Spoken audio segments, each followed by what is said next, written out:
Hoje, do Aqui em Casa, eu vou conversar com a arquiteta Rafaela Carvello, que está aqui com a gente, aqui na cozinha, gente. Por que será que a Rafaela está aqui? Boa tarde. Seja bem-vinda. Eu fico muito feliz de estar aqui com você nesse cenário lindo, novo. Obrigada. Adorei. E olha, ela vai dar dicas pra gente de como construir uma cozinha ou reformar de uma forma segura, principalmente, né, Rafaela? Sim, sim, sim. Então tá, daqui a pouquinho a gente volta. E olha só, vamos pra cozinha aqui? Vamos falar com a Rafaela Carvello. Rafaela, geralmente a gente só pensa na cozinha bonita, né? Mas esquece da parte funcional, estrutural e com segurança, é isso? É. E eu brinco assim que nas obras, uma coisa que acontece muito é a pessoa pensar na parte estética, escolhe a marcenaria, aí não sabe onde vai ser o ponto de gás, o ponto de elétrica, não sabe onde vai, por exemplo, o ponto de água, aí compra uma lava-louça. Aí não tem como instalar lava-louça. Ou de repente me compra um filtro e não tem ponto de água para esse filtro. Ou compra um fogão que precisa da parte elétrica e eu não tenho tomada próximo para colocar. Então, eu acredito, assim, e defendo isso, que a primeira coisa é ter um projeto. Ah, mas ela é arquiteta, por isso que ela está falando que tem que ter projeto. Mas não é só por isso, é porque eu consigo fazer um levantamento desse layout e saber onde que eu tenho que colocar as coisas. Isso que você está falando é interessante, porque fala assim, é só porque é arquiteta. Gente, quem nunca fez uma reforma em casa, levou alguém lá para fazer alguma gambiarra, né? Não, é que tá bom. E depois vai ter que refazer o trabalho. Fica até mais caro, né? Fica muito mais caro. E inseguro, né? Porque essa é a grande questão. Porque, assim, de repente você faz uma gambiarra na parte elétrica, por exemplo, isso pode dar um curto, isso pode causar um incêndio. Então, tem uma série de coisas que as pessoas têm que tomar cuidado. Primeira coisa, Rafaela, que tem que observar na cozinha na hora que vai fazer um projeto.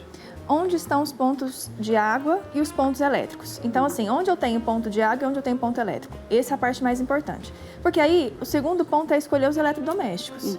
E onde eles vão. Porque em terceiro vem a marcenaria. Porque se você compra eles depois que você mandou fazer a marcenaria, eles também não vão caber.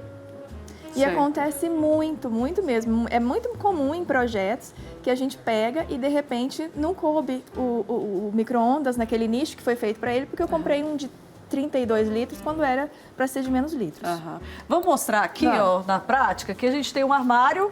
Aldo, vem aqui para você mostrar. A gente tem o armário, acoplou aqui, né, o forno, embaixo tem o micro-ondas, mas para fazer isso tudo, antes disso, tem que ter um estudo de onde vai tomada. Isso, tem que saber onde estão as tomadas. E aí, uma coisa interessante, já escolher esse material, esse eletrodoméstico antes até da marcenaria definir, ou pelo menos no processo. Justamente para eu saber qual que é o espaço que eu vou utilizar da marcenaria. Então, isso é super importante, eu saber, por exemplo, quanto que esse forno vai utilizar de espaço, porque senão você pode comprar e ele não caber. É uma outra coisa. Isso aqui, inclusive, eu quero até citar, que é uma coisa super interessante em cozinha, porque torna funcional, que é a ilha quente.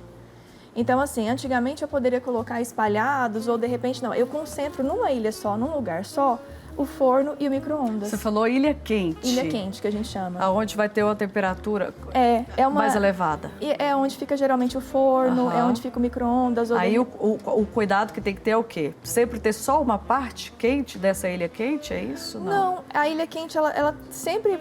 Ela não tem muita preocupação porque ela está com o MDF em volta, né? Então, assim, é tranquilo. Mas ela recebe esse nome porque ela é fora do que seria da parte de serviço, né? É uma ilha quente mesmo. Eu tiro ela onde eu asso, eu esquento a comida no micro-ondas, então ela fica à parte. Por isso que ela tem esse nome. Questão de segurança, desse jeito aqui tá seguro? Tá seguro. Inclusive, atrás tem as tomadas, né? Foi colocada toda uma estrutura para elas. Então, é isso que eu tenho que pensar. Onde que vai essa ilha quente? Tem tomada para ela? Uma coisa importante, gente, aliás, super importante. Tomada não pode ficar atrás do eletrodoméstico. Então, assim, fogão, eu não coloco a tomada atrás, ela tem que ser sempre ao lado. Então, tem que verificar onde que tá. Por quê? Segurança.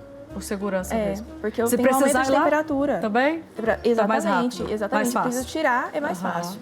E tem a questão da temperatura também, que pode aquecer. Exatamente. Então, assim, olha só que interessante. É importante estar atento com isso, porque às vezes a pessoa pega uma casa nova, né? Aí eu vou fazer um projeto do zero. Tem que estar atento aonde que vão esses eletrodomésticos e onde estão essas tomadas, porque elas não podem realmente, mas justamente para essa facilidade de tirar da tomada. Entendi. Vamos falar de uma coisa também que a gente vê que acontecem muitos acidentes, infelizmente, botijão de gás Como que funciona? Como que tem que instalar, relação de mangueira também, se tem que ficar exposta, se não tem? Explica um pouquinho pra gente. Então, quando a gente fala de botijão de gás, a gente fala de casa de gás.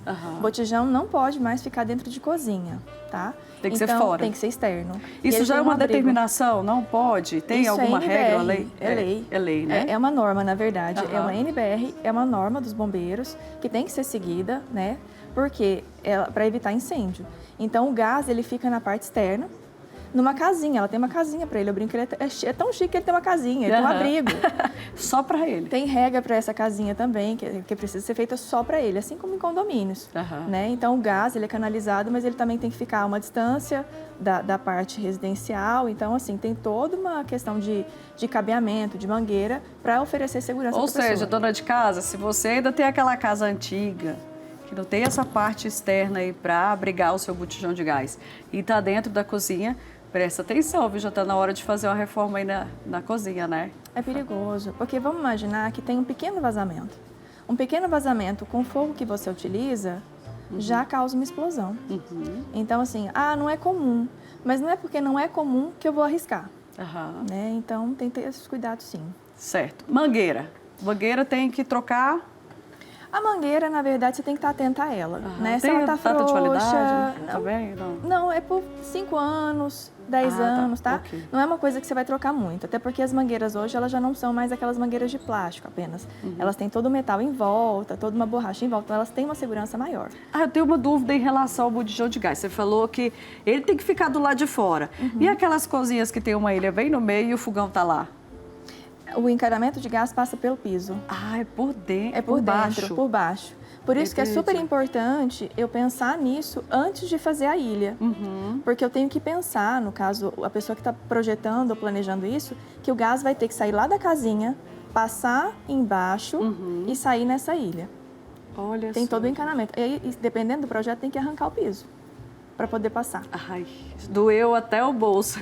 Dói, fica mais caro. Fica mais caro. Você está vendo a caro. importância de um profissional, gente? Às vezes a gente, mas está pedindo para fazer isso porque é arquiteto, quer fazer o desenho. Não, gente, é para sua segurança também. Olha que interessante. Muita coisa que eu não sabia. É mesmo. É por isso que em fogão de bancada, a gente está utilizando mais os elétricos ou aqueles de indução. Porque para você fazer essa transferência do gás é mais complexa. E fica mais caro. Depois eu vou voltar para a gente falar da geladeira, a posição da geladeira, que eu também acho muito interessante. Daqui a pouquinho eu volto. Agora eu vou voltar a falar com a arquiteta Rafaela, que está aqui. Mas antes, olha só, recebi, vem cá. Vitor, traz aqui para mim. Recebi esse presente lindo do Padre Antônio Donizete, do Receita do Padre. Olha que girassol lindo, gente. Obrigada, Padre, pelo presente. Vou colocar aqui na cozinha.